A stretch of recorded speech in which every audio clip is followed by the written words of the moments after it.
화이팅! 화이팅! 화이팅! EX교장 1인칭 교육 시점입니다. 구독과 좋아요를 눌러주시고요. 알람을 클릭해 주시면 기적으로 동영상 업데이트를 알려드립니다. 자, 구독과 좋아요를 눌러주시고요. 오늘 영상은 사립학교에 대한 차별 문제를 검토해 보고자 합니다. 아시다시피 사립학교법은 1963년에 제정이 됐습니다. 그러면 그 사립학교법 제정 전에는 어떻게 운영을 했느냐? 1949년 12월 31일자로 공포된 교육법에 따라서 사립학교가 운영이 됐습니다. 특별히 규제 조항들이 없었는데 사립학교법이 제정되면서부터 시작됐습니다. 그러면 이 사립학교가 어떤 위상인지 한번 살펴보도록 하겠습니다. 1943년도에 일제강점기의 학교 수를 보겠습니다. 중고등학교가 통합된 학제였는데 그때 공립이 56개, 사립이 18개, 그래서 74개 교가 있었는데 그래서 비중은 24.3%를 차지하고 있습니다. 학생 수로는 28.3%를 차지하고 있습니다. 그러던 게 1962년 나오고 2022년 10년간의 사립학교의 위상 변화를 한번 보겠습니다.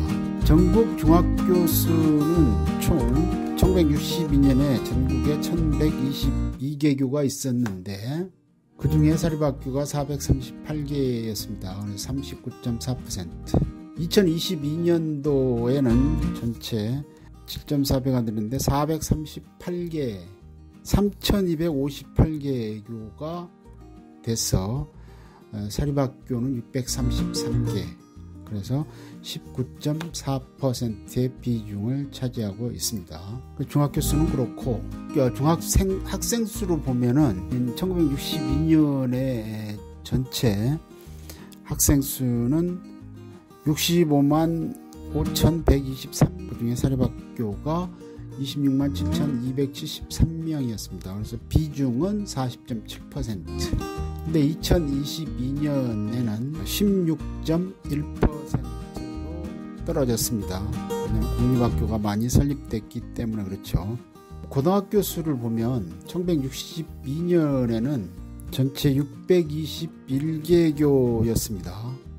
그 중에 사립학교 비중은 252개 교로 40.5%를 차지하고 있습니다. 그게 2022년에는 전체 2373개 교 중에 945개 교가 있어서 39.8%를 차지하고 있습니다. 학생 수로 보면 1962년도 총 학생 수, 고등학생 수가 34만 9,734명이었는데 그 중에 사립이 14만 5,586명으로 41.6%였습니다.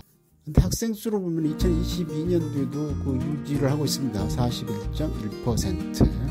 그러면 서울의 경우를 한번 보겠습니다. 서울의 중학교 수를 보면 1962년에는 전체 100개 교 중에 사립이 85개 교였습니다.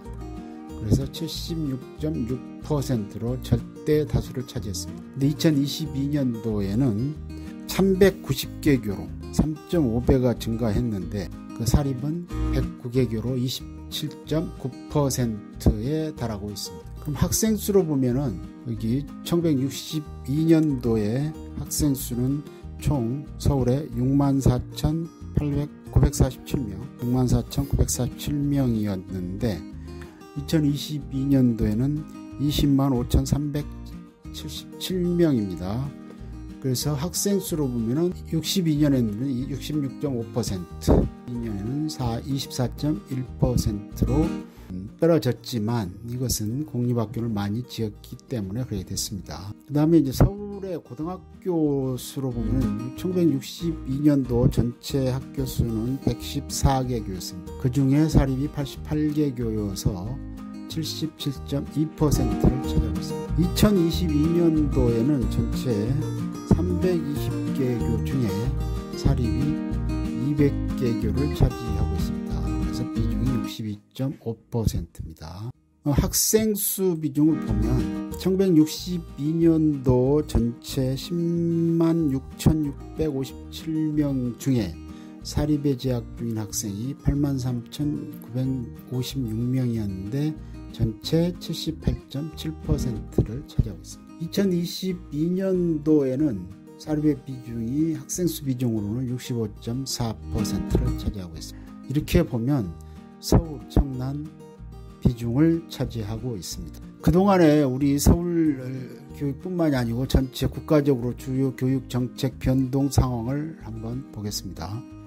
교육법이 아까도 말씀드렸듯이 1949년 12월 31일자로 공포가 됐습니다.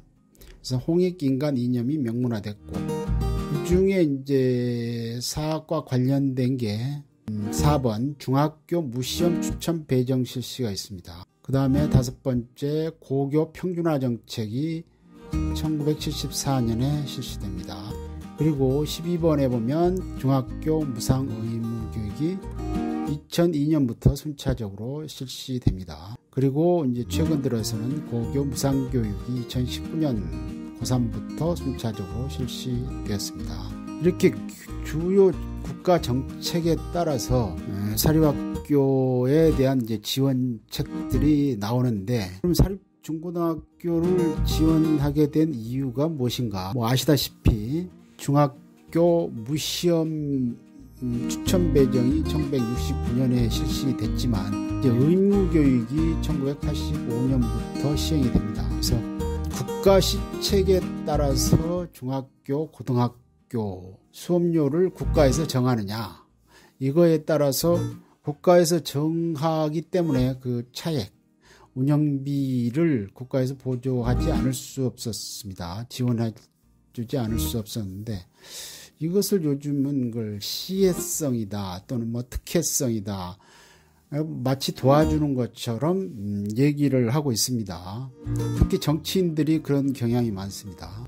그러나 아시다시피 이런 중요 교육 정책들 때문에 사립학교가 어쩔 수 없이 지원을 받지 않을 수가 없게 됐는데, 거기 보시면 자료에 보시면 사립 중고등학교 재정결함 지원 내역대로 1971년도부터 5, 6급지는 지금 읍면지역 도서벽지 지역입니다.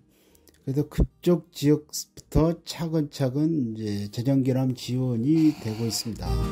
그래서 1977년부터 이제 85년에서는 총 수입액과 공립 수준의 인건비 운영비와의 차액을 보존한다, 이렇게 돼서 나중에 그 기준재정 수요니 기준재정 지출이니 이런 개념들이 나오게 됩니다.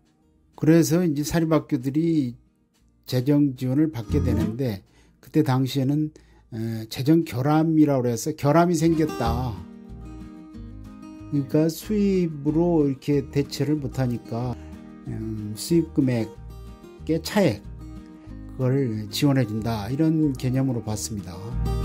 그래서 평준화 정책이니 의무교육이니 이런 정책들 때문에 당연히 지원해야 함에도 불구하고 이것을 마치 특혜성으로 안 줄 걸 주는 것처럼 그렇게 이해를 하는 사람들도 있습니다. 여기서 기준재정 수요액 측정 항목에 보면, 이건 기준재정 수요액은 반드시 지출이 되는 경비입니다. 그래서 이런 경비들의 중에 기준재정 수입액을 뺀 모자란 부분은 지원해준다는 개념인데, 그래서 교직원 인건비, 여기에 보면 보수총액이라고 되어 있습니다. 그래서 보수총액이라고 하면 법정 부담금인 연금 부담금이라든가 재보상 부담금, 건강보험 부담금이 포함하고 있다고 봐야 합니다. 이런 내용들은 2020년 감사원 감사 지적사항에도 이런 내용들이 나와 있습니다.